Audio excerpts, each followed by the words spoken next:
श्री शिवाय नमस्तुभ्यम, हर हर महादेव। जैसा कि आप लोगों को पता ही है, 20 सितंबर बुधवार को ऋषि पंचमी व्रत पड़ रहा है। और ऋषि पंचमी इस बार की इसलिए भी खास हो जाती है क्योंकि यह बुधवार को गणेश जी के दिन में पड़ रही है। तो चलिए आप लोगों को बताती हूँ ऋषि पंचमी पर शिवलिंग पर जल क्यों नहीं चढ़ाना है। अगर आप लोग बहुत परेशान हैं और हमेशा उदास रहते हैं तो इस ऋषि पंचमी पर शिवलिंग पर जल मत चढ़ाना। और बस यह एक छोटा सा उपाय कर लीजिएगा, आपकी सारी इच्छाएं पूरी होंगी, जो कि मैं पूज्य गुरुदेव जी की कथा से सुनकर आपको विस्तार से बताने की कोशिश। चलिए हम लोग एक एक करके हर उपाय की तरफ बढ़ते हैं। तो पहला उपाय जो है कि शिवलिंग के ऊपर जल नहीं चढ़ाना है, तो इसका एक अलग सा तरीका है, वह सुनिए। आप लोगों को स्क्रीन पर शिवलिंग दिख रही होगी। आपको क्या करना है, अपने घर से तांबे के कलश में जल भरना है, वो भी अपनी किचन से भरना है, शुद्ध जल, ताज़ा जल भरना है। और आपको जल लेकर पहुंच जाना है महादेव जी की शिवलिंग की तरफ। अब आप सोच रहे होंगे, अभी तो ये बोली थी शिवलिंग पर जल नहीं चढ़ाना है, अब शिवलिंग की तरफ क्यों जा रहे हैं हम लोग। तो सुनिए, आप लोगों को शिवलिंग पर जल चढ़ाना है, किस तरह से चढ़ाना है वह सुनिए। आप लोग शिवलिंग के पास पहुंच जाइए और आप लोगों को अपना फेस रखना है उत्तर दिशा की तरफ, ठीक है। और आप सबको पता होगा कि महादेव का पूरा परिवार शिवलिंग पर ही है। गणेश जी, षडानंद कार्तिकेय जी, अशोक सुंदरी माता, माता रानी का हस्तकमल और फिर भोले बाबा। तो आप लोग जो जल का कलश लेकर जाएंगे उसमें से थोड़ा सा जल गणेश जी के स्थान पर समर्पित करेंगे। उसके बाद में थोड़ा सा जल सदानंद कार्तिकेय जी के स्थान पर समर्पित करेंगे। फिर जो भोले बाबा की सबसे छोटी पुत्री हैं अशोक सुंदरी माता, उनके ऊपर समर्पित करेंगे।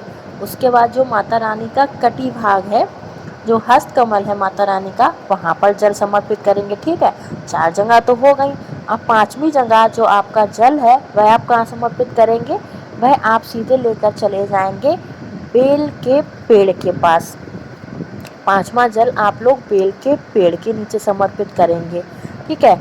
इस उपाय में भोले बाबा के ऊपर जल नहीं समर्पित करना है। यह उपाय पूरा करने के बाद आपको जितनी भी पूजा पाठ करनी है, जल समर्पित करना है, तब आप भोले बाबा के ऊपर जल समर्पित कर सकते हैं। लेकिन इतने उपाय में आपको जो 5 जगह पर जल चढ़ाना है उसमें भोले बाबा के ऊपर जल समर्पित नहीं होगा।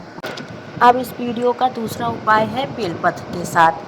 तो बेलपत्र आपको ले लेनी है, बहुत ही अच्छी, बहुत ही सुन 2 बेलपत्र ले लीजिएगा और बेलपत्र कहीं से भी खंडित नहीं होनी चाहिए। अब आपके पास 2 बेलपत्र हैं और एक तांबे के कलश में जल है, जो कि आपके घर का, आपके किचन का है। आप लोगों को दोनों बेलपत्र अशोक सुंदरी माता के स्थान पर ही समर्पित करनी है, लेकिन थोड़ा सा नियम है उसका, वह समझ लीजिए। चलिए, अब पहली बेलपत्र जो आपको समर्पित करनी है वह करनी है अशोक सुंदरी माता के स्थान पर, और डंडी का मुख होगा अर्घा से थोड़ा सा बाहर निकलते हुए, ठीक है। तो ये हो गई पहली बेलपत्र। अब दूसरी बेलपत्र भी आपको यहीं पर समर्पित करनी है, अशोक सुंदरी माता के स्थान पर ही समर्पित करनी है, लेकिन यह बेलपत्र आपको ऐसे समर्पित करनी है कि इसकी डंडी का मुख जो है वो होगा भोले बाबा की शिवलिंग की तरफ, और जो पत्ती का मुख है वह दोनों पत्तियों को टच हो जाएगा, मतलब इधर की बेलपत्र और इधर की बेलपत्र दोनों की पहली पत्ती टच हो जाएगी। इस तरह से आपको चढ़ा देना है। और दोनों बेलपत्र समर्पित करते समय आप लोग अपना जो आपकी मनोकामना है, जो भी विशेष है, वह आप लोग अपने मन में बोलते रहिएगा।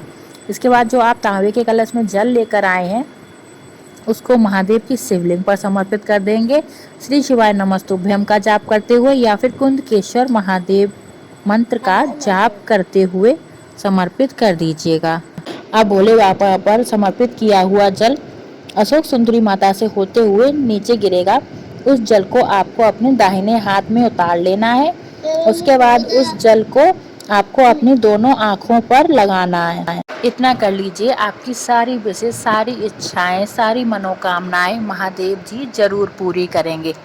चलिए अब बात करते हैं अपने तीसरे उपाय के लिए।